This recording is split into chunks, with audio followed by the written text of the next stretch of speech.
Meron na naman kaming bagong cafe na napuntahan dito sa Urdaneta. Na bukod sa masarap yung pagkain at drinks na sinaserve nila, grabe yung venue, mamamangha ka sa ganda. Meron nga palang nagchat sa page natin na isang bagong cafe dito sa Urdaneta. Syempre, sinabihan ko na kaagad si Nanong at si Mrs. na magbihis na kaagad. O diba, hindi naman excited pumunta. Nag-transition lang, nakabihis na kaagad. Kaya eto na nga, excited na nga kaming puntahan yung bagong cafe na nag-imbita sa atin. At dahil wala pa nga tayong sasakyan, si Kalampag muna ang service natin for today's video. Baka may makapanood dyan na milyonaryo at mag-sponsor kahit second hand lang na sasakyan. At kahit parang medyo masama nga ang panahon, syempre go pa rin tayo. At pagkatapos nga ng mga ilang minuto, nandito na kami sa highway papuntang Barangay Anonas. At pinasok ko na nga dito sa may bypass road. Grabe na talaga ang improvement dito sa Urdaneta. Kahit dito sa mga bypass road, marami na rin nagtatayo ng malalaking establishment. At sobrang dami na rin sasakyan ang dumadaan. Tulad na lang ng mga truck na yan, parang nag-uunahan. At nandito na nga tayo sa cafe na ating pupuntahan. Dito nga lang yan sa bypass road, Barangay Anonas, Urdaneta City. At dito nga matatagpuan ang Bliss Cafe. At open nga sila dito from Monday to Sunday, 10 a.m. to 9 p.m. Baka tanungin ninyo bakit pinaghiwalay pa yung araw at oras. Syempre parang kayo lang ng jowa mo yan. Charot lang. At meron nga din pala silang Facebook page, i-like at follow mo na para updated ka sa mga post nila at kung meron kayong mga special gatherings, madali nyo silang makukontak. At eto na nga guys, sa bungad pa lang ng cafe nila, talagang mamamangha ka na sa ganda. Eh di mas lalo na pag nasa loob at nakaupo ka na. At eto na nga guys, binigay na nga sa amin yung menu para makapili na kami kung anong orderin namin. Sinabi ko na nga kay Nanong at si Mrs. mauna na silang pumili. Bali, eto nga pala yung mga sineserve nila dito sa Bliss Cafe. Meron silang mga pasta, sandwiches, chicken poppers, appetizers at dessert. Syempre hindi dyan mawawala yung coffee, non-coffee and refreshers. Pakipost mo na lang tong video para makita mo yung mga pangalan ng mga prices nila. At habang inaantay nga yung mga orders namin para ma-serve, lumabas muna nga ako dito sa cafe. Grabe guys, sa ganda nitong Bliss Cafe, aakalain mo para kang nasa private resort. At naabutan ko nga ang mga magkakaibigan na to na nagpipicture-picture. O diba guys, tignan mo naman yung ambience dito sa Bliss Cafe. Talagang hindi mo maiiwasan ang magpicture-picture. Bali madali nyo lang naman silang mahanap dahil meron naman silang signage sa taas. Mababasa ninyo yung Balay Senyang at saka yung Bliss Cafe. Oh guys, bali nasa labas pa lang tayo ng Bliss Cafe. At eto na nga, susunod na yung ambience dito sa loob.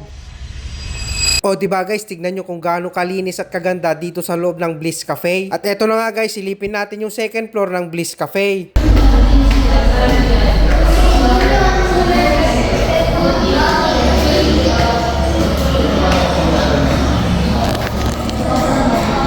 Grabe talaga guys sa ganda dito sa Bliss Cafe. Hindi pa ako kumakain pero parang feeling ko busog na talaga ako. Bali take note guys, ganyan na yan kaganda pero sabi ng owner marami pa silang ilalagay dyan na mga decoration. O diba guys, pag pumunta ka dito, feeling mo para ka talagang nagbabakasyon. Yung tipong para kang nag-out of town. Grabe talaga guys, worth it talaga pag pumasyal at nag-dine in kayo dito sa Bliss Cafe. Tignan nyo naman, meron pa siyang mga overlooking dito na view. O diba guys, hindi mo akalain na merong ganito kagandang cafe dito sa Urdaneta. Kaya kung napanood mo ang video na to, naku, yayain mo na ang pamilya mo, kabarkada mo, jowa mo, talagang siguradong mag-e-enjoy kayo dito sa Bliss Cafe. At maging dito sa kanilang counter, grabe, napakalinis. At bukod nga dito sa magandang ambience dito sa loob ng Bliss Cafe, grabe, napakalamig dito sa loob. Sobrang marerelax talaga kayo guys. At eto pa guys, sinilip namin yung loob ng CR dito sa Bliss Cafe. Grabe, napakalinis, napakabango. Akalain nyo talaga guys, para kayong nasa private resort or para kayong nasa hotel. Grabe guys, wala akong masabi sa kalinisan dito sa loob ng Bliss Cafe. Kaya kung gusto nyo talagang mag-relax, mag-unwind, magkwentuhan ng iyong kapamilya, barkada, jowa, dalhin mo na dito sa Bliss Cafe. Siguradong sigurado guys, marerelax at magiging memorable ang dining experience ninyo dito sa Bliss Cafe. Eto na nga guys, makalipas lang ang mga ilang minuto, sinerve na rin sa amin yung mga drinks na order namin. At sumunod na rin sinerve yung mga pagkain. Bali meron tayo dito isang order ng nachos na grabe, napakalaki. Good for 3 na yata itong nachos na to. At meron din tayo nitong red pesto pasta. Parang ma-order mo lang yata to sa mga Italian restaurant. At meron din sila ditong french fries na tinatawag nilang garlic parmesan fries. At meron din sila ditong orange chicken poppers with french fries. Perfect na perfect pambata yan guys. Syempre guys, kakaikot natin dito sa Bliss Cafe, nabusog na yung mata natin. Susunod naman natin gagawin, syempre tiki man time na.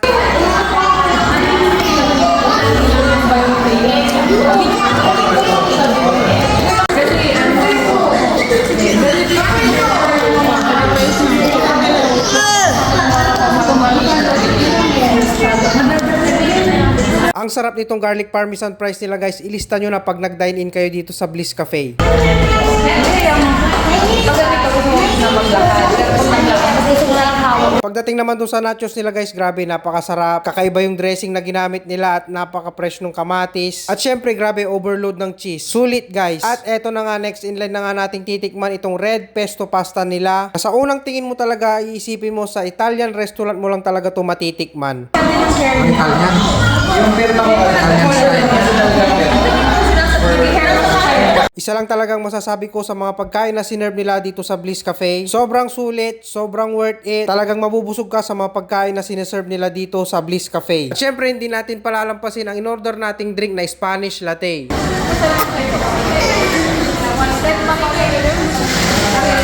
At syempre, tinikman ko rin yung in-order na drink ni Mrs. na Oreo cream. At syempre, pagkatapos namin kumain, nagpasalamat ako sa owner ng Bliss Cafe dahil in-invite nga nila kami para ma-experience ang kanilang pagkain at ang kanilang service dito sa Bliss Cafe. Grabe guys, sobrang worth it talaga, sobrang sulit, sobrang nakaka-unwind, nakaka-relax. Kaya kung ako sa inyo guys, yayain mo na talaga ang pamilya mo, ang mga kabarkada mo, maging si jowa mo, isama mo na dito sa Bliss Cafe. Dahil siguradong marerelax at mabubusog kayo sa mga pagkain na sineserve nila dito sa Bliss Cafe. O paano guys, hanggang dito na lang muna ulit ang video natin. Sana nag-enjoy at natakam ko kayo. Yun lang, bye-bye!